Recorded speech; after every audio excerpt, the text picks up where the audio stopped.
So let's talk about this little diagram, the A/B testing hype cycle, because um, lots of people go through this. Sometimes people jump some of the stages, but a lot of companies go through this. Um, and the first thing is they get the tool installed. Oh, we've got the tool installed. Oh, we've got server side, we've got client side, we've got absolutely everything. We bought the full package, right? Gangbusters, right? And then everybody starts testing, right? But what they do is they all shoot off like someone is throwing a hand grenade into a field full of ferrets. They all shoot off in different directions. Yeah, it's great. Lots and lots of really silly testing with really silly things in lots of silly places and with silly amounts of traffic.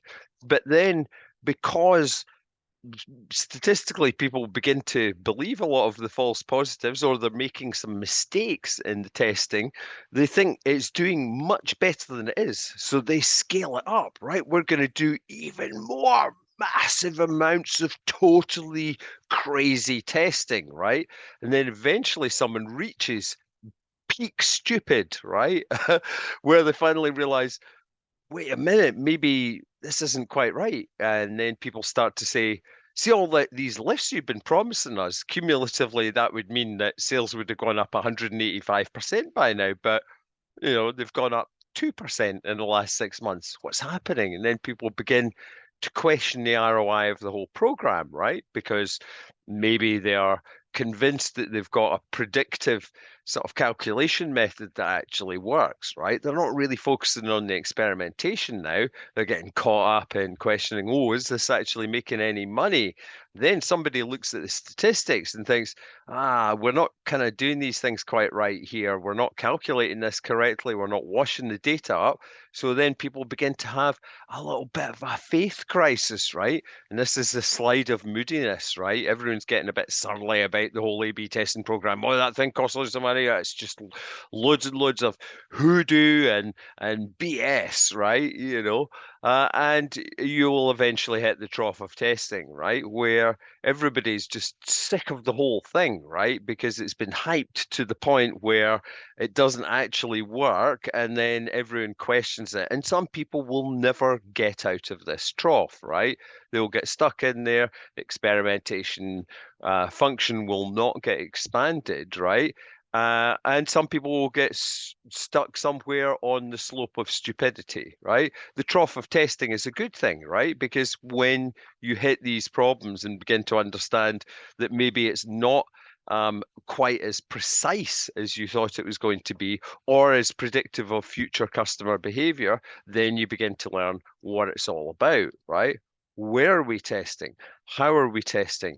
Why are we actually testing there? What question are we asking? What thing are we trying to find out? There's only two things you're doing. You're either exploring, right? We don't know about this area. We're trying something out to see what happens in that area. We're exploring an unknown space, right? Or you have a piece of information that you do know about, right? It's prior knowledge, and you're seeking to exploit that when it relates to customer behavior. So exploration or exploitation, right? Them's the choices, right? But it's about where you apply it, because it's not about the volume of tests that you run necessarily. And it's about the critical thinking that goes into the tests, right? Because the value here is the unit of information that arrives magically when the test completes. That is the prize. The prize isn't running the test or the variance or the creative or the colors involved. It's that unit of information. Oh, that worked. We didn't expect that. That didn't work. We didn't expect that, right? That didn't go anywhere at all. We need to run another test, right? But this kind of exploration is only as scientific as the person who's steering it, right?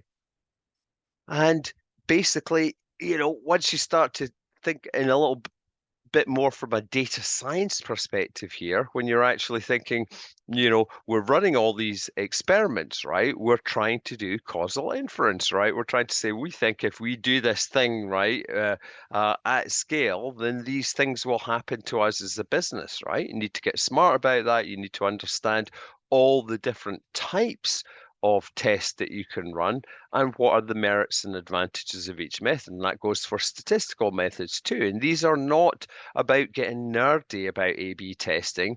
They are there because this knowledge actually helps you craft your experimentation in a program in a way that accelerates the rate and confidence of decision making within your organization. That's what it's all about. It's about making better decisions faster. And you're testing to learn, right? The more tests that you run with quality units of information that drop whooting into your tray at the end of the experiment, the better the outputs are going to be, right? And it's not the test that's the winner, right? It's that unit of information that makes you the winner, because then you can go on to run another test to exploit that piece of information, to explore that area further. So you begin to learn much more that's much more applicable, much more widely across the business. The things that you learn can be applied to all of your marketing, your product market fit, your branding, right? So experimentation isn't just for tweaks, it's for figuring out answers to really complex business questions, right? Particularly before you pile lots of investment into it, right? It's a way of exploring the future and hacking business futures, and also testing in an innovative way where what you're trying to do is say, well, what if we did things completely differently? What if we tried that? What if we took the number of free bits of the tool away? What happens if we had three free bits of the tool rather than seven, right? What if we did some completely crazy things, or things that nobody else is doing in the market? What would actually happen? How would people behave, right? And that is the science behind this. And eventually everybody will get to this place on the graph if given long enough. Some people will get trapped by lack of investment much earlier in the hype cycle. But apologies to Gartner, but that's my take on what happens with testing. May you make it to the sunny uplands of hacking business futures.